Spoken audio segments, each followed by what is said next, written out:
And I love seeing those types of dimensions of like, we know that what they're doing is wrong, but they think that they're doing the right thing. It's kind of like a Thanos situation. Hey guys, it's Kristen, and today we are talking about Charmed episode 14. And in this one, we get to learn a little bit more about what those true believers are really up to.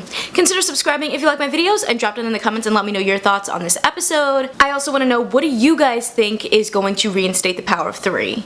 For me, I feel like the girls need to like go out and do something together outside of witchcraft and magic. Like, go bowling, go dancing, and just like have fun together. Maybe that will be something that can help bring the sisters together and bring the power of 3 back. So in this episode, there's a couple of different storylines going on. We're following Macy, who's trying to do some sort of science meets magic experiments to see if she can figure out how to detach Harry from Dark Harry, and ultimately she actually ends up finding out how to merge them together. And we get to see that she is not 100% sure if that's something that Harry should do, but maybe combining them will make him different. I loved seeing Macy kind of get back to her science roots again, and it was also fun to see Julian like really come in and support her and offer her a job. And honestly, like, I could see why Macy likes Julian, because he's really cute, and I think that they are actually a really good match. I like them together a lot. There's something about him that's very like charismatic and sort of like magnetic and draws you to him. We also get to see Macy and Harry have a moment at the end of this episode where they sort of become friends again. And I just feel like there was a bit of confusion there for me, because I know that there has been a lot of sort of toxicity between Macy and Harry lately, but I felt like there was no real reason for it. Was it just like the sexual tension between them was getting like awkward? I guess it could be from when Dark Harry took Macy, but I kind of felt like it was missing a little bit more of that depth to explain why. And then we follow Maggie, who wants to talk to Abigail to find out if whatever she did to take away Macy's demon abilities might have also taken something with her that would reinstate the power of 3. We already have found out from the last episode that the girls are going to be going on a bigger journey to bring back the power of 3, and it just felt like we were wasting time to be like, oh, well, maybe Abigail did something that ruined it all for us, when really it's like, no, you just need to bond together as sisters and do something as sisters to reinstate that power. It felt more like a catalyst actually for Maggie to go see Parker, even though that wasn't her intention. And actually I think that gave us one of the best moments for Jordan, at least, in this episode. When he and Parker kind of come face to face again, Parker's like, take care of Maggie, and Jordan's like, she can take care of herself. And I was like, Jordan, you are becoming one of my favorite characters of the season now. Like, he was someone that I did not care about before, and I think now that he's really in the magical world, you know, even though, you know, he's sort of a liability, at the same time I think he's saying all the right things, at least for me, that make me think, okay, alright, I can see Jordan and Maggie together.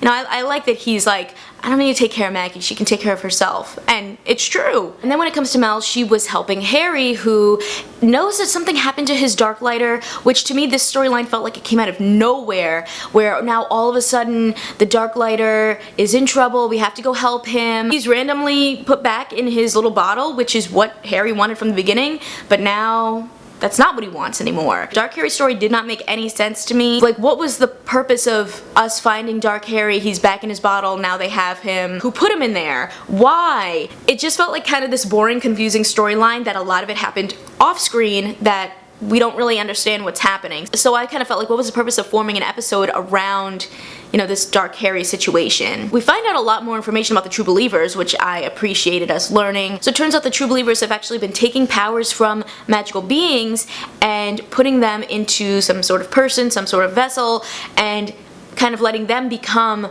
this, you know, super powered, insane monster.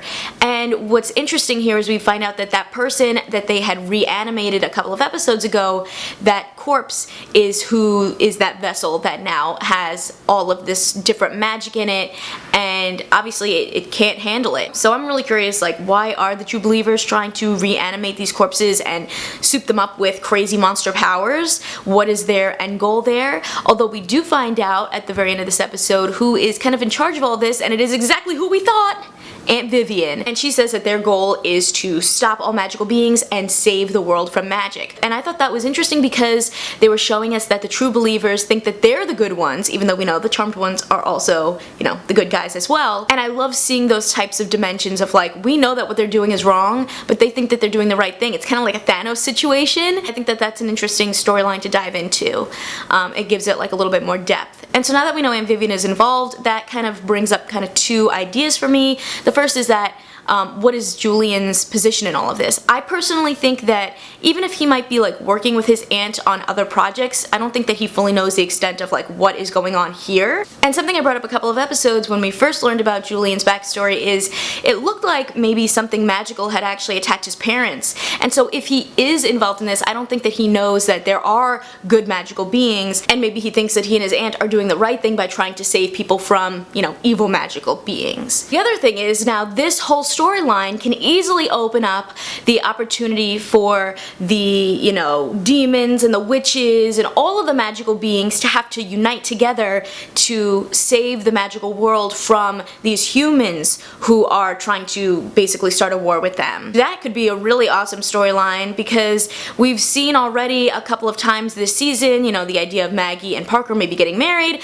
you know, that they want to unite the magical world, and this could be the opportunity to do that, but the fact that this could open up a war with humans could be a big problem. The sisters who are sort of running the witch world and Abigail who's sort of running the demon world, you know, have an understanding at this point, even though they don't necessarily like each other, but maybe they're gonna really have to form a bond together and work together to save all of the magical world from these mortals who are trying to siphon their magic and kill them off and take it for themselves. So now my thought though is, like, if Aunt Vivian is trying to stop all magic and get rid of it because it's bad, why are they giving it to these reanimated corpses? That doesn't really make much sense.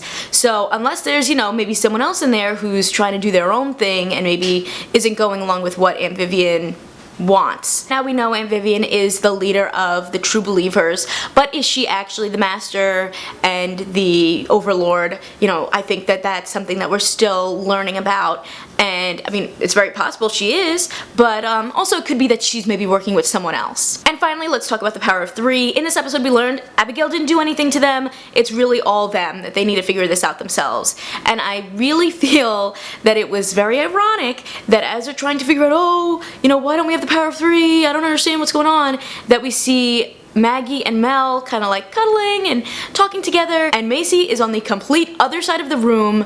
Like, that to me was an exact visual of why the sisterhood isn't working, because they can't even like sit together to talk about something. I really honestly think that they just need an episode where they go out and do something fun together and not worry about magic, and maybe that will be what brings back the power of three, you know? How are you gonna break that cycle of like, oh, I feel like the third wheel, if you're gonna sit on the whole other side of the room from everyone? You know, it just kind of seems silly to me. Overall, what I really enjoyed about this episode was learning what are the True Believers up to, who is leading them, what are they trying to do, and honestly what we've discovered was pretty wild. Outside of that though, I kind of felt like the story felt weak, especially around the whole Dark Harry situation. It just felt like it came out of nowhere and didn't really connect the story in a way that made sense, and now Dark Harry's in his bottle. Isn't that what Harry wanted? I think the only kind of positive that came out of that moment was just that Harry realized that Dark Harry isn't actually the enemy. Now I think we're just really waiting to see what is going to happen between this human versus magical being war that is clearly brewing thanks to these True Believers. It's definitely like a different twist, you know, like the original Charmed, they were helping humans, they were helping innocents, and you know, at the end of season 3 of the original Charmed, the girls got found out and it led to all this chaos. This kind of feels like what would have happened if that kept going, and you know, now we're gonna dive into this interesting human versus magical being battle. So I'm curious to see where this is gonna go. If you guys like this one, you can check out more of my Charmed reviews right over here, and I'll catch you in my next video. See ya!